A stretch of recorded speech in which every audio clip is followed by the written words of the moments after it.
You're listening to the Harmonizing Her podcast, where ambition finds its perfect rhythm. The show for the multifaceted, multi-passionate woman who's ready to harmonize all parts of herself. Let's get right into today's episode. Welcome back to another episode of the Harmonizing Her podcast. We are going to have a really fun conversation this week because this conversation was facilitated by all of you.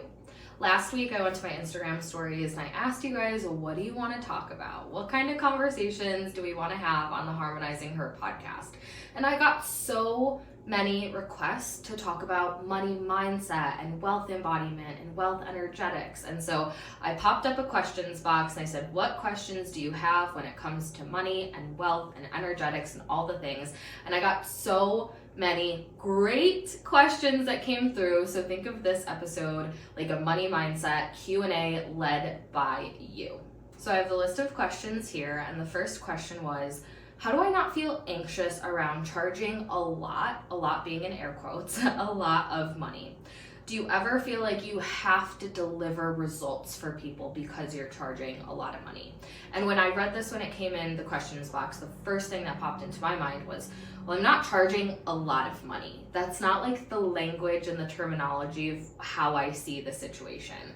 The words that come to mind instead is correct. I'm charging what's correct or aligned for the exchange at hand, whether it's an exchange of content, an exchange of time, I'm giving value, I'm giving resources, I'm giving coaching, whatever the exchange might be. I choose the number that feels appropriate and aligned and correct for me based on whatever that exchange might be, right? And so, pricing a digital course or a passive offer is a little bit easier because it can be a little bit more like formulaic, where there's like, okay, there's this modules and it's this value, and we kind of reverse engineer the price, and that is kind of like over here. But then we have coaching or services or more hands-on support, hands-on packages. And that is where it's really, really important to be mindful of your rates, your pricing strategy, but beyond just the strategy of your prices,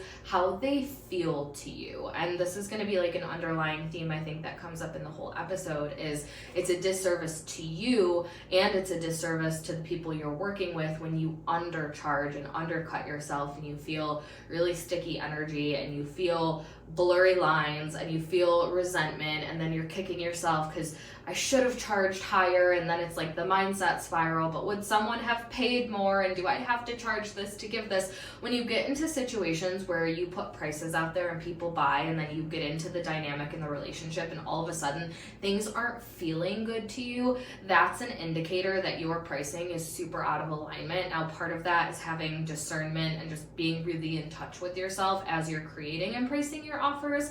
And another part of that is experience. Like when I launched my first mastermind, it was a $4,000 mastermind. I couldn't imagine having a $4,000 mastermind today because I got into that experience and I tried it on. I tried on that pricing. It was my first mastermind, my first high ticket program, which we'll talk about in a second because I got a question about that too.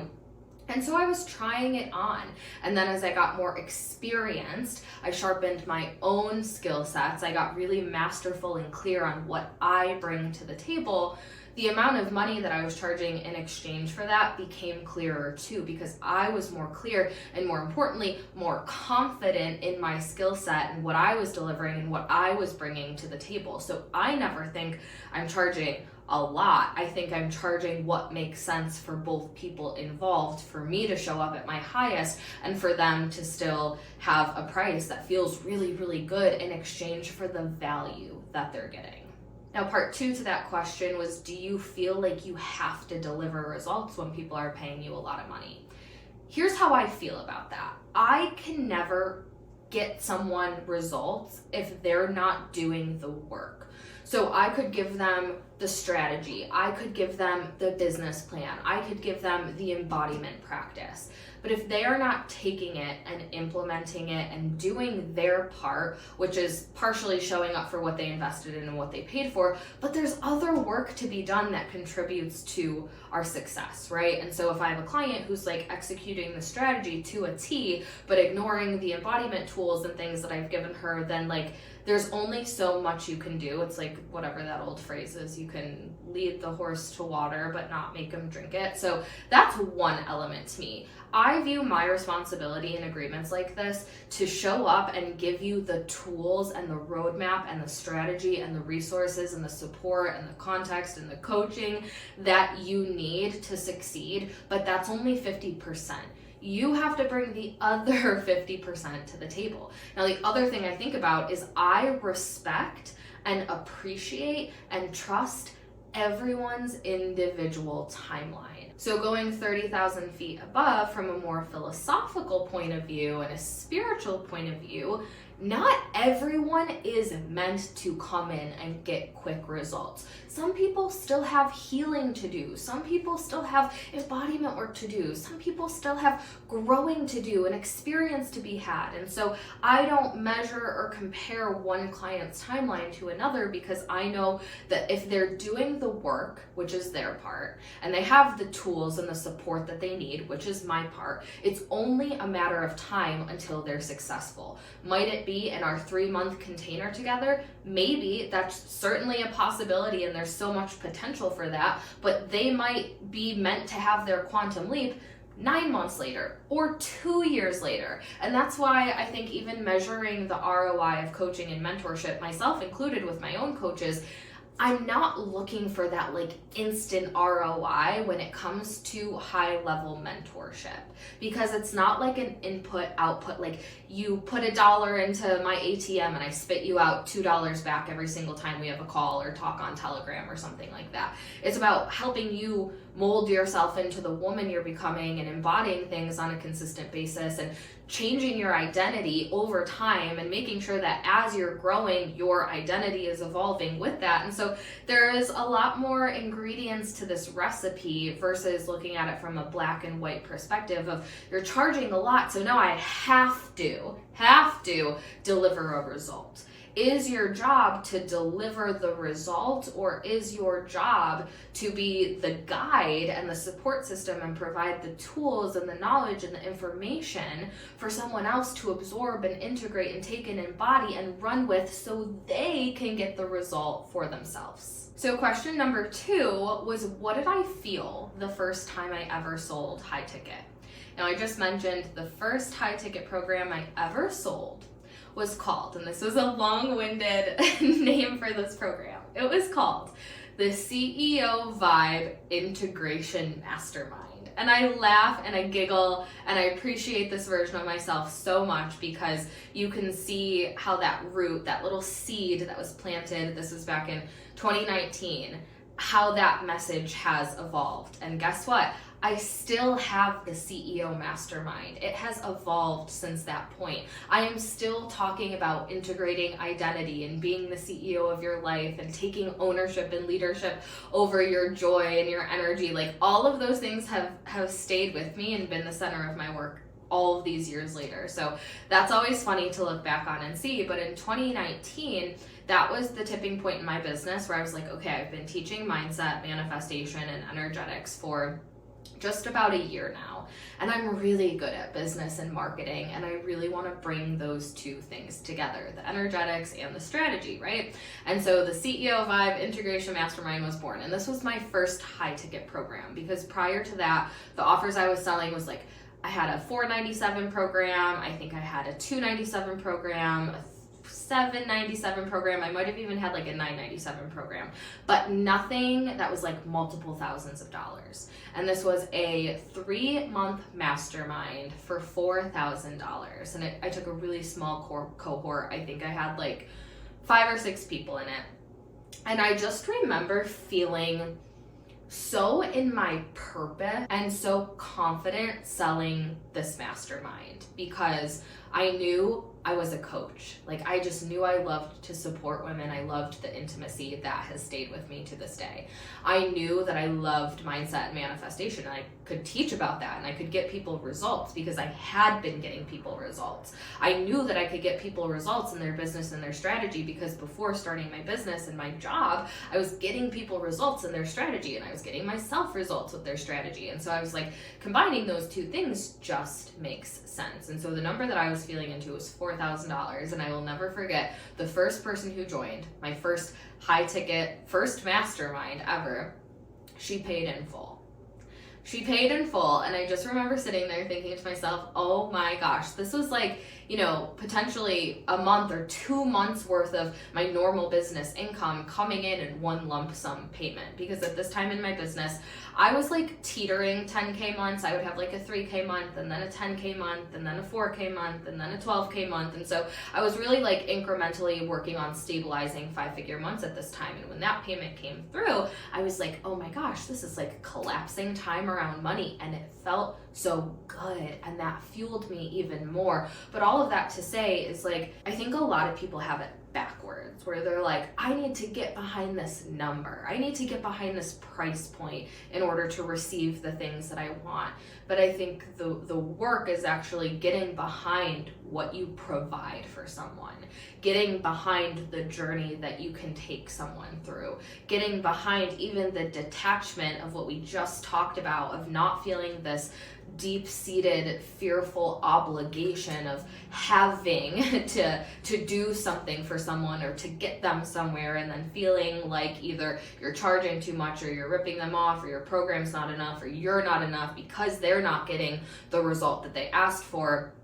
That's when things get really messy from an energetic point of view. And I want to talk more about this as we get into the rest of the questions, but you really have to think about what you're calling in and be mindful that what you're calling in is something that you feel really good and clean about. And so what I mean by that is if you're like, I want to sell a 5-figure package, I want to launch a $10,000 program, but internally there's all of this conflict of like, but what if I can't deliver a result? And then what if someone's mad? And then what if someone asks for their money back? And what if I get canceled? And what if I have to start over? Whatever that like mind spiral is, if you're consciously like, I want to make 5 figures for this program, but then internally there's conflict that's actually preventing you from being a vibrational match to the thing. That's the work that needs to be done. You can charge 5 figures, you can charge 6 figures, you can charge 7 figures. Like, the number in which you're charging isn't the make or break detail. It's how you feel about that, which comes back to your confidence in your own mastery, in your embodiment, in your own work, and feeling very clean exchanges between the people who are purchasing your programs and investing with you, and knowing that you are not in control of getting somebody a result. There's only so much you can do as a course creator, as a teacher, as a mentor, as a leader, and you have to do your part, of course, but you cannot ever control the result someone gets or doesn't get. So when it comes to charging high ticket and increasing your pricing, and how did I feel? Well, I felt really good because I was very much behind what I was selling and the journey that I could take people on. I was very behind my own skill set, and that makes a world of a difference, especially when we are in the realm of high ticket work. Okay, so this brings us to question number 3. Do I ever feel funky energy around money? Do I ever feel like I need to offer discounts or extended payment plans when people are on the fence about working with me? I feel like I can summarize this one really easily. I feel funky energy around money when I'm not fully trusting money to show up for me. And so I am rooted the belief at the end of the day that I'm taken care of. And there are so many ways for money to show up in my life, whether that's through expected pathways, my offers, what I'm launching at the time, or through unexpected pathways of people just discovering me and wanting to sign up for my highest thing, or a post goes viral, or I get a referral in ways that I couldn't see or predict coming. So I know the potentiality for money to show up in my life is exponential. It's unlimited. There are so many ways, there's an abundance of it all the time. And so I don't get caught up in when money doesn't come in the way that I was maybe anticipating it. It's why I don't stress out if I don't meet my launch goal or hit a certain number, because I know that's only one specific pathway for money to come in.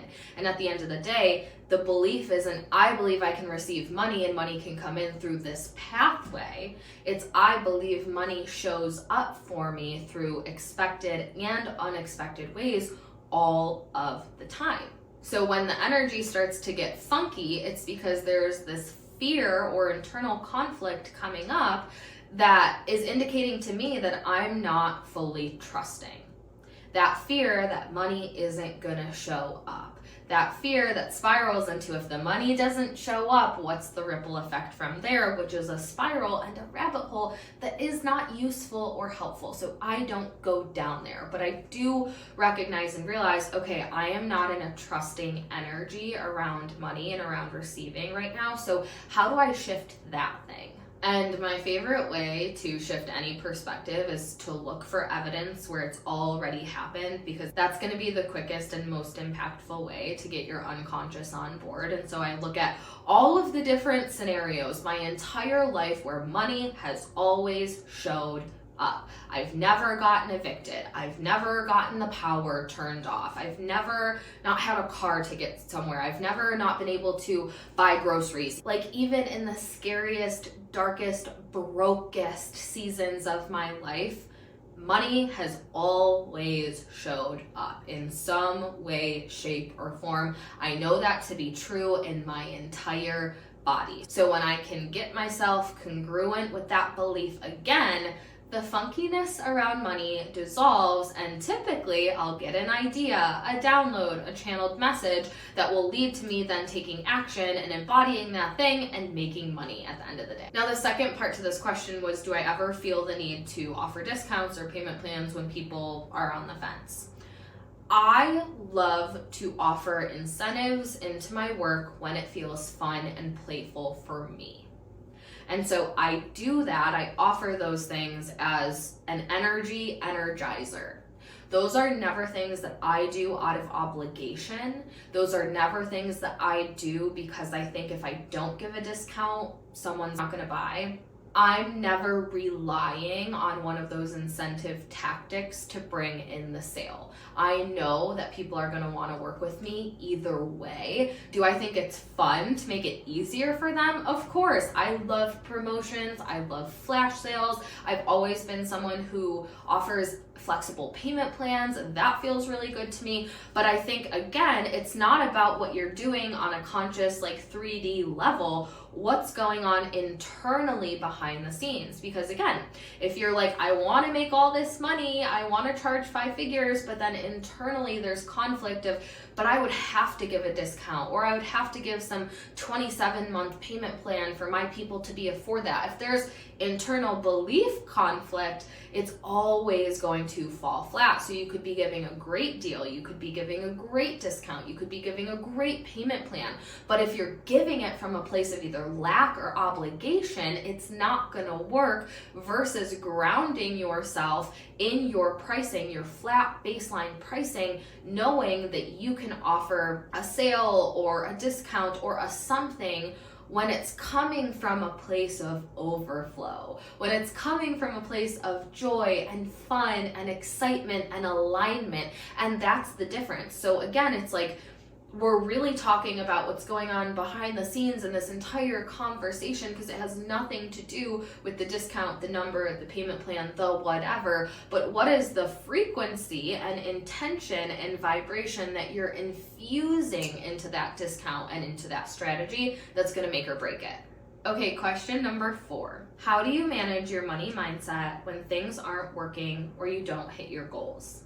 How do you not bring desperate energy into your business? Okay, I have a few things that I want to say about this one. When it comes to how do you not spiral, how do you manage your money mindset if you don't hit your goals, if you don't hit certain numbers? I go back to how I define success. And I have a very holistic definition of how I view and feel success in my life. And a very small percentage of how I define and feel success has to do with a certain number in a certain time frame. And so I view success for me as being able to spend every morning with my toddler and my husband and make them breakfast. I find success in the time freedom that I have, only having a 3-day work week and not having a lot of calls on my calendar and having a very spacious schedule. I define success as having energy and being healthy, and so I'm fueling my body with nutritious foods, and I'm exercising and I'm moving and I'm getting sunlight and I'm laughing. All of those things contribute to how I measure success in my life. How kind I am, how honest I am, how embodied I am. Those are all success markers for me. Do I hit pockets every now and again where I put my all into something and I don't hit a specific goal? Yeah, that happens every once in a while, and every once in a while I'll feel a little sad about it for a moment, and I will let myself feel sad about it for a moment without making it mean anything. I don't let that spiral me into like an era of doom and gloom, but I say, I'm acknowledging my human experience. It is okay to feel sad that you didn't hit your goal and you put all this love into it. That's a normal human reaction, but I know the truth is that this doesn't make me unsuccessful. It doesn't define me. It doesn't touch my money mindset, because I know that money is always going to show up for me, whether it's through that path, through that launch, through that goal that I maybe hit or maybe didn't. It's always going to show up regardless. And the thing to think about at the end of the day is my lifestyle does not change if I hit a goal or not, if I hit a milestone or not.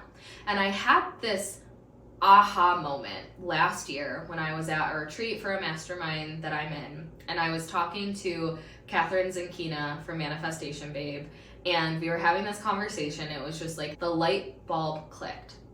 We were doing this exercise. She was asking me like, what's your dream life and what does that look like and how do you step into it? And I opened my eyes and I looked at her and I was like, I'm living it now. I'm living it now. No amount of money would change my current lifestyle. I have that space. I'm making breakfast with my toddler. I'm working a 3-day work week. I'm able to sit in on his speech sessions during the week.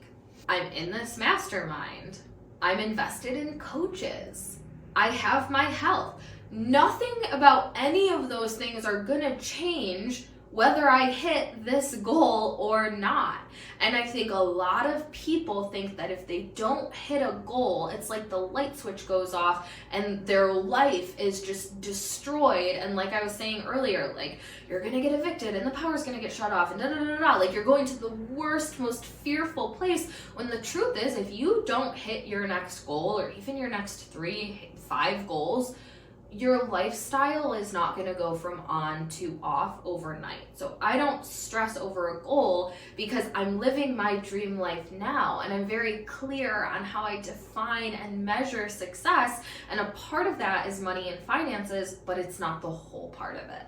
And the last thing I have to say about this specific question is when it comes to hitting goals, I play the long game with my goals. And so sometimes I'll like chunk my goals up. And what that means is like, maybe I'll set a launch goal, but I also set a quarter goal. And I also set like a halfway year goal. And I also set an annual goal. And so like we're measuring a few different things at any given time, because I know that it's not so granular and black and white of if I don't hit this launch goal, then I'm not going to hit my quarter goal. I'm not going to hit my annual goal. I could be undercutting my launch goal over here, but 3 months from now, I could be 4xing the goal that I set out to do, and it offsets that. And so again, I'm always trusting money to show up, and it's never all my eggs are in this one specific thing, one specific timeline, one specific number or launch, because that's really, really restrictive.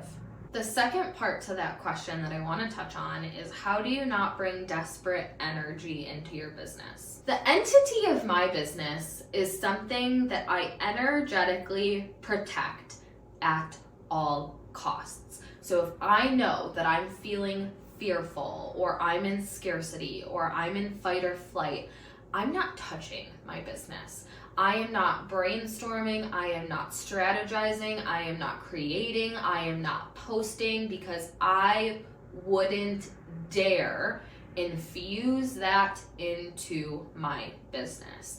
And if it was to a point where I was constantly feeling desperate, and not just feeling desperate, because I think you can feel desperate and not actually be desperate. Like, I work with women all the time who are not in reality desperate for money. They have money, but the feeling is desperation and fear of, what if I lose it all? What if it's not enough? What if I can't make more? So that's kind of the first thing. Like, are you actually desperate looking in your bank account like things are scary and dark, or are you okay but things are feeling desperate? Because if you are in a reality where things are desperate and you're like, if I don't make a sale, I can't pay my bills, I can't pay my rent or my electric or whatever, then if it was me, what I would do is I would get a stable source of income, because I think when you're building your business on a really shaky, activated nervous system, it's going to be so much harder. It's going to take so much longer. So if I was to the point where I couldn't pay for my basic needs and I was relying on my business to make that happen, I'd be getting some sort of other side hustle or temporary job, or bring in money in some other form so I could get my energy right, so I could get my basic needs taken care of, so my nervous system feels safe, so I could show up with the best energy possible in my business. So that's if your reality is in a desperate place. Now, if your feelings are in a desperate place, then you can shift the feeling. And so that is what I do when I'm feeling, scarce or fearful or whatever the case may be. I shift my energy. I go back to the evidence. I go back to the truth. I go back to my beliefs. I get really embodied in the things that I believe. I go back to my definition of success. I go back to how I trust money to show up for me. I remind myself who I am. I remind myself that it always shows up and that I'm not actually desperate. And I look at my bank account and I say, we're actually okay. There's nothing to panic and freak out about. I get myself in a lighter state of being, and then I'll go to the drawing board of, okay, what do we want to do? How do we want to create a little bit of a cash injection, which is another question that I was asked. So the next question is, what do you do when you need a cash injection? Do you have any go-to practices or strategies or things that you do? The number one thing I do when I feel like I need a cash injection is I get my energy into a state of play and ease. So I think about, what would be a really fun way to make money? What would be a really easy way to make money? And I start with the fun, because sometimes it's like this download comes through, I have an idea for a one-off masterclass or an upgrade for a program that already exists or something like that, where it's like, okay, I want to create something fresh and do something fun, and that feels really good. Let me bring this to life. Now, other times it's like I'm in a place where I don't necessarily want to create something new, or I don't have the bandwidth to create something new. So I look for how to make money in an easy way. Meaning, do I have clients into a program that are already clients of mine that might want to upgrade into something else? I will look at the vault of things that I've already created. Do I have past master classes? Do I have a course I could put on sale? Do I have a bundle that I could create? Do I have something that I haven't talked about in a while? I have so much content that I've created in the last near 6 years of being in business. There's for sure got to be something that I can leverage and refresh and bring back to life for a cash injection. So what feels really fun to me, and then secondary, what feels really easy to me, and I work with that energy and I work with those options, because I know if I'm in a position where I need a cash injection, I cannot afford to be frantic, to act urgently, to be scattered and create and launch and sell from that place. So I keep it really light. I keep it focused on playfulness and fun and enjoyment and leverage and ease, and the cash injection is created from that vortex of energy that I'm very purposeful about maintaining. But the second part to this is detachment. Anytime that a client is coming to me and they're like, I need a cash injection, it has to be from the mindset and energy of overflow. A cash injection is an injection that was not planned in comparison to what you already have coming in, right? So even if you only, air quotes, only sell one masterclass from your flash sale, that's still overflow because it's still more than what you were already banking on if you didn't pop up the flash sale. So the biggest mistake I see women making when it comes to cash injection is the mindset and like the negative energy around it not being enough. The cash injection has to give me 20K, it has to sell out, it has to change my life, it has to drop 5 figures into my bank account. And there's this attachment. So if they sell 1, or if they sell 3, or if they sell 5, or if they sell 10, it's like rooted in this unappreciative energy of like, this isn't a cash injection, or I only made $200 versus, oh my God, I made an extra $200. Like, what am I gonna do with this cash injection and this overflow excess extra $200 that just yesterday I did not have, but today I do have, and it feels so good and it feels so light and it feels so expansive and I'm so grateful for it. How do I amplify this? It's the energy that you infuse into the thing, and it's the energy that you maintain versus the strategy or whatever you're selling, the tactic itself. This is such a fun style episode. If you guys like the Q&A style episodes, let me know and we can definitely do more of these on different themes and topics. Okay, the next question that came in was, I want to track all of my income, but I fear its scarcity mindset. What are your thoughts on this? I think about a relationship. I think about the relationship with my husband actually comes to mind.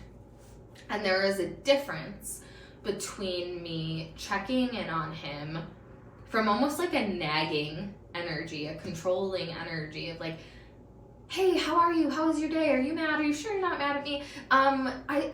I thought you were gonna do the dishes, but when are you gonna do the dishes? I thought you were gonna do them earlier. Like this like micro managing, lack of trust, lack of allowing support, lack of allowing me to be held versus, okay, he said he was gonna do the dishes. I trust he's gonna do the dishes. Like I don't need to check in that way. He said he was gonna show up for me in this way. I don't have to nag and micromanage. There's a different energy between that and coming up to him and giving him a hug and say, I'm so grateful for you. I'm so grateful for you. I love you so much. I'm just checking in. How's your day today? How are you doing? Can I support you with anything, right? 2 different pathways. Same situation, but one of them is rooted in I don't trust you. This is urgent, this is frantic, this is controlling, this is micromanaging. And the other one is rooted in genuine care and interest and intimacy. I believe it is important to be intimate with your numbers. I think it is important to track your sales. I think it is important to know what you have coming in and reoccurring revenue. I think it's so important for you to know your profit margins and when you're releasing money, where is it going and how much is going. And so you're not tracking your money from a nagging energy of like, you said I was going to be making this much, and oh my gosh, this payment's coming in here, and I'm spending money here, and this feels frantic, and it feels chaotic, and how do I track it so I can control it, versus this feels really good to be intimate with you in this way. It feels really good to know this. It feels very empowering for me to have a pulse on this information, whether the numbers look the way that I want them to or not. I'm so grateful to know you and to connect with you in this way. And I think having a pulse on your numbers is the most abundant, magnetic thing that you can do, because that is showing money that you're not afraid to get up close and personal. You're not afraid to spend time with money. You're not afraid to know your money. You're not afraid to know your numbers. And when you can become really comfortable and really intimate with your numbers, that is when they grow. I have an amazing money team. I have an amazing CFO. I have an amazing accountant. They keep track of my numbers for me in their different systems, but we have our very own internal tracking system where we keep track of the numbers, so we don't have to wait until the next month or the next couple of weeks to get the reports on the following month. I love to have that intimate touch point as we're going through the month. That feels really expansive for me. Now, the last couple questions I have on my list here, I feel like they all blend into one another, and it's really a conversation on energetic minimums and maximums. And so the questions that came in were, one, can you talk about energetic minimums? The second one was, how can I think bigger without shocking my nervous system? And the last question here was, how do I increase my wealth thermostat? Love the way that she worded this. How do I increase my wealth thermostat when you're used to having a certain number or amount in your bank account? Okay, so let's get into this, and let's start with energetic minimums. I would define an energetic minimum by the thing that you entertain or expect.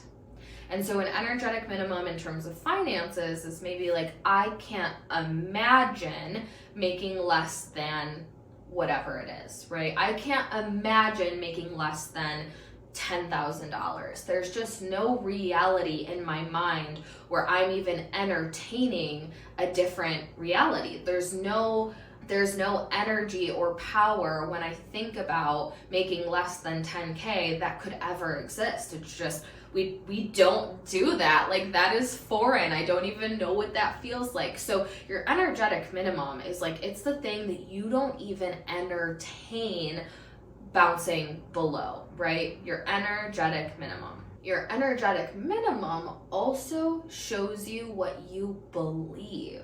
And so if you're getting quiet and getting honest with yourself about what your minimums are, you might realize, I say my energetic minimum is 10K, but I entertain a story and a reality that I only make 3K a month. And then worst case scenario, well, what if I make 5K a month? How can I shift things around? How can I make that back? It's the expectancy.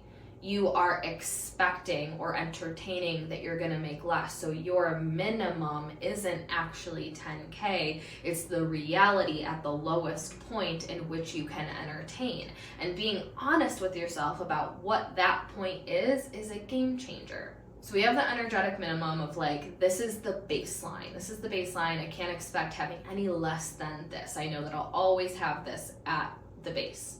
We also have our energetic maximums, or some people call them upper limits, where they're like, I can't imagine making more than this or having more than this. And so we have this threshold that we're playing in any given moment, where you have your energetic minimum, you have your energetic maximum, and where are you hanging out in this range, right? Now, when we're talking about raising our wealth thermostat or increasing our upper limit, like we were talking about earlier in this episode, it's about getting to the root of the internal conflict that is unconsciously preventing you from breaking through that upper limit.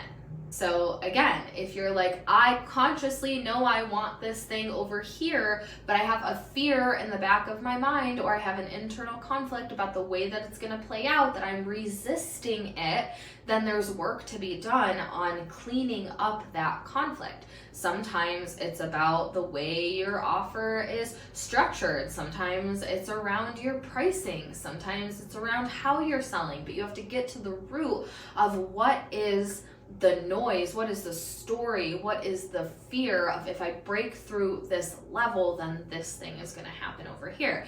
And I had a CEO mastermind call a couple weeks ago, and we were actually doing a upper limit workshop. And one of the things that came up for one of my clients who I love and adore, and it was amazing to witness her in her breakthrough, and she said, I realize an upper limit for me is that I'm actually afraid if I make the money that I want to make, then I'll have to quit my job, and that feels scary to release the sense of security. And we were all like just in awe. It's like, of course you haven't made that money yet, because if you have a conflict of what that is going to lead to, or the ripple effect that that is going to have, then the universe and energetically you're going to be blocked until that thing is cleaned up. When it comes to upper limits, it's also really important to have the infrastructure and the systems to support what you're calling in. And so if you're like, this program is the program I want to take to the moon, I want 100 students to come into my program. My question to you is, do you have the system to support 100 students? Do you have the customer service to support 100 students? Do you have the email software subscription package that you need to email 100 students? Is everything behind the scenes ready to support the volume that you're calling in? Or if 100 students drop in your lap today, does your business start to break down? Do things start to get overwhelming and messy and your team is overloaded and you have angry customers? Because if that's the case, the universe is going to come in as a protection, a defense mechanism for you to keep you safe, to say, we're not going to give you 100 students even though you want the students, you want the money. You don't have the infrastructure to have it in a way that's going to feel good and supportive for you. It's actually going to cause things to come crashing down, and we don't want that. So sometimes we are not getting the things that we want as a form of protection from God Himself until we get our belief system and our business infrastructure in a place to support that volume and the thing that we want. You hear a lot of people talk about what you're energetically available for, and like an energetic minimum. Well, I'm just not available for anything less than 5 figures. And you're like, that's great and cool and fine, but what the fuck does that mean? So when I think about what I am or am not available for me, that means, what am I willing to entertain? What am I giving thought real estate to? What story is playing out in the back of my mind? What if situation am I spending the most time and energy thinking about? We say things like spend time and spend energy because you are spending time and energy. You're either spending it in places that you want or places that you don't. So when I say I'm unavailable to make less than 5 figures a month, I don't entertain any reality that that is not true. I do not spend any time or any energy or any mental real estate going down the rabbit hole of what it would look like to make less than $10,000 a month and what would have to happen and what would that feel like. All of a sudden, I'm spending precious, energetic real estate buying into a storyline that I don't want to happen. And so at this point, I've trained my mind to instantly reject that. Like, we don't want it. We're just not paying attention to it. We're not entertaining it as a possible reality. We're just unavailable for it completely. Versus going down that rabbit hole and entertaining the spiral of really scary what ifs. What if it doesn't work? What if I lose money? What if I'm embarrassed? What if this? What if that? What if everything comes crashing down? What if I can't get it back? What if I have to get a job? What if my husband is mad? What if blah, blah, blah, blah, blah? All of a sudden, those things become your energetic minimums because you're entertaining them. Because there is a reality out there that you believe could manifest into your life, versus entertaining the other side of the coin, your upper limits, increasing your capacity without shocking your nervous system, is entertaining the other stream of what ifs. What if this changes my life? What if it goes better than I could have ever imagined? What if God has a better plan? What if instead of making 10K a month, I was making 100K a month? What if I was making 200K a month? What would that look like? What would that feel like? Who would I need to become in order for that to happen? Those are 2 different situations, 2 different energies, 2 different embodiments, 2 different minimums, 2 different maximums. And it all starts with training your mind to be so intentional in its filter system of what you're going to pay mental attention to.